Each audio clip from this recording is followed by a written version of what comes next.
Antipolo Rizal. Ang ilang insidente, inireklamo ang dumi at sebo na humalo-humalo sa baha. Imbisigahan na raw yan ayon sa kanilang punong barangay. Inulat din ang ilang bahagi ng Lawag City sa Ilocos Norte.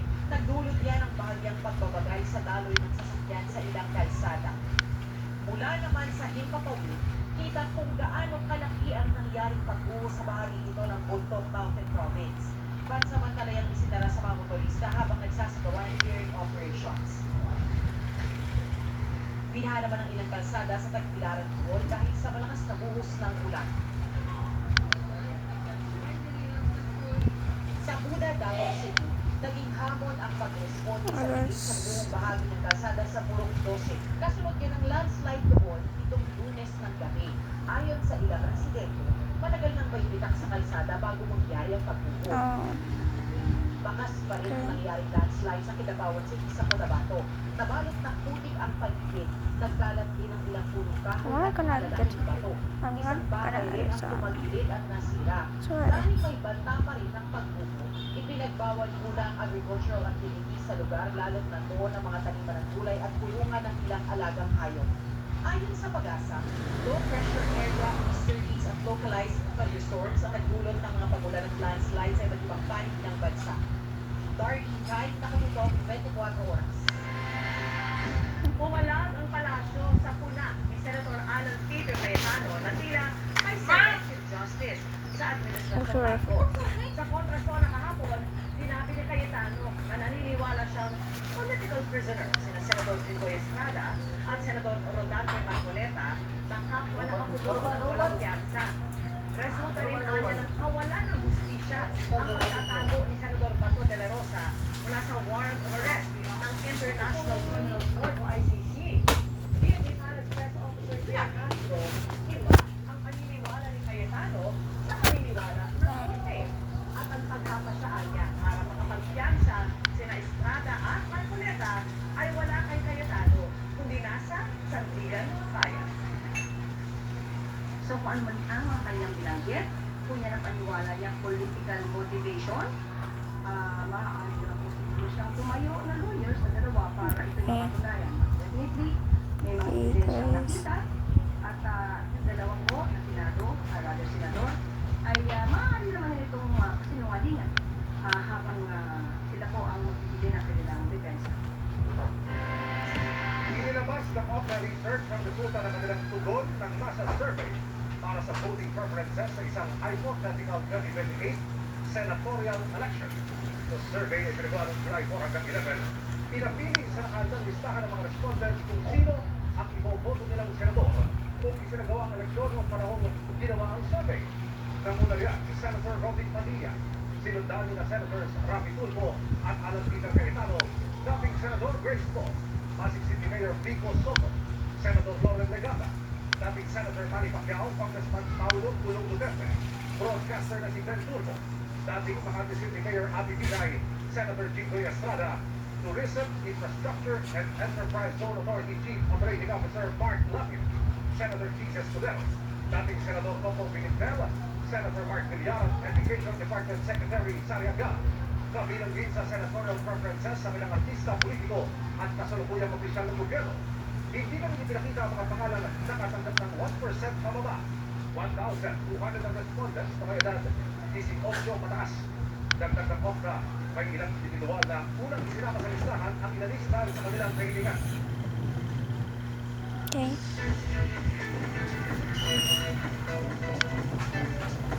Sa ating midweek chikahan mga kapuso, malalawaking pa niya ang research ang advokasya sa edukasyon ng isang pagkaseryo ng GMA Public Territory Building Broken.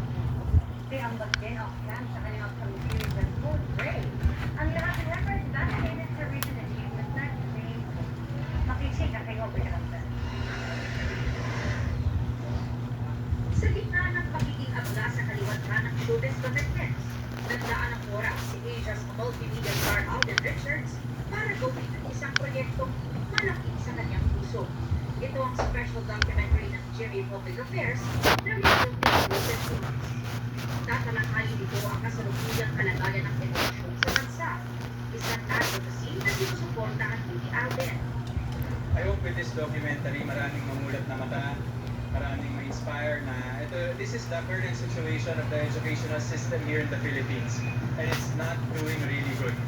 Binisita ni Alan ang ilang mga eskwelahan kung saan nakita nila ang sitwasyon ng mga mag-aaral sa bansa. Education should be a priority in this country. Education must not be neglected by the people in power. Ang lalabas na suot sa GMA. Sa kanyang pagkikita, naman ang code break na isang medical drama, sistema ng kalusugan ang isa sa kanilang tatalakayin. Nakipag-break si Alan creative team para buuin ang tagdagdagang pa ng karakter na si Dr. Grayson Lazaro. Nagtanong lang ako, how are we gonna make this different? Ano yung tatak Grayson Lazaro na kapag pinanood nila, or kapag nakita nila somewhere, ano yung tatatak kay Grayson? Parang si Grayson yan sa whole grade. We can't wait for you guys to see it. Nakikikulang din si Alden sa TikTok competition with his co-stars mula kay Fitness Selva. Bukod sa kanyang career milestones, may new chapter din sa buhay ni Alden na ituturing niyang personal win. Kahapon, officially moved in na ang aktor si Daniel Grimo. This is a home that I can call my own. Since before, inayos ko na sa family ko, I think I'm able to give them a comfortable life already. Ako naman. So, itong bahay na to, I'm just really proud na at least na-validate lahat ng hard work and inspires me to go further pa rin. Pobre karakter, updated sa showbiz reality. Totoo kahit ang hindi ordinaryong pagbubugaw na narito at naharap ng NBI sa Overo sa Maynila. At ang pinakamahabang pagsusulay ng Pinayon sa Manila Sur, inaayon sa pinatibay ng GMA Kapuso Office. Yan at iba pang kabalita sa pagbabalik na 24 oras.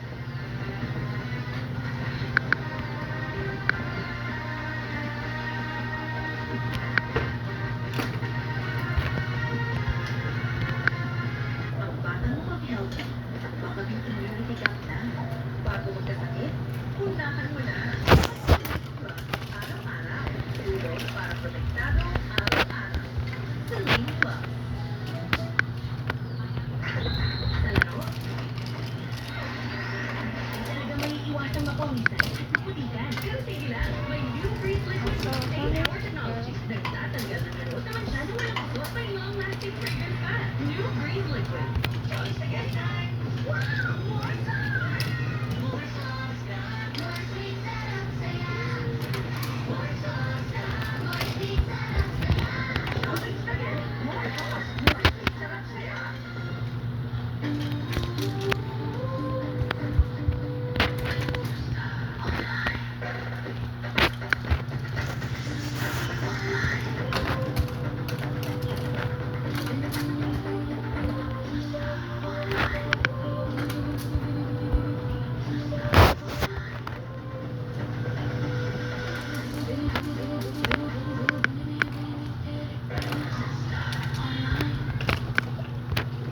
Today I chose Head and Shoulders.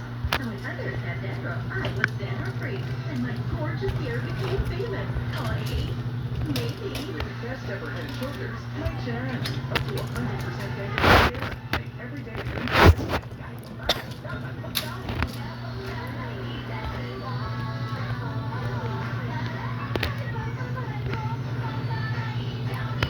mga mahal mo, bibitaw sa'yo. Ang mga bagay na pinagpupusayan, Not bigyan ng the oras at Mr. pinag-iisalaman. Doctor. Ganyan ang Skyflake. Maingat at matagal ang paggawa. Kaya may lutong at sarap na lagi mong pinipili. Skyflake, asahan mo. New Joy 3X Stronger Cleaning Power. Samahan.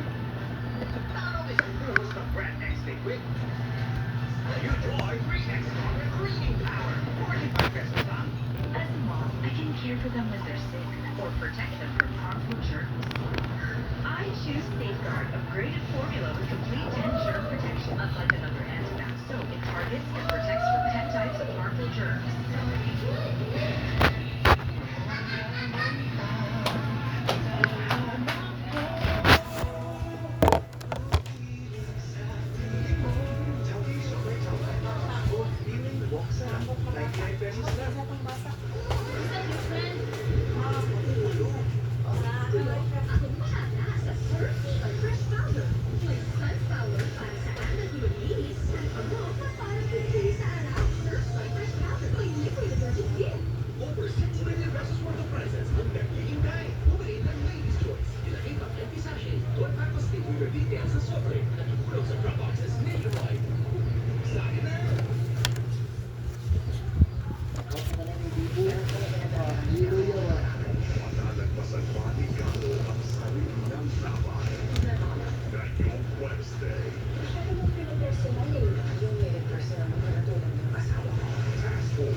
action. This is not a drill. For the first time ever, find the most unbelievable team pressure from the top 12. Kahit eliminated na, pwede pa rin itapat sa botohan para photoscan that you are shown on your screen or visit www.gmanetwork.com/The Clash Leads Vote. May plot twist para sa team pressure ay pinakamaraming boto. Boto na Clash Nation. Ang Clash Needs isa laban sa lahat. The Voice Kids 3 coaches have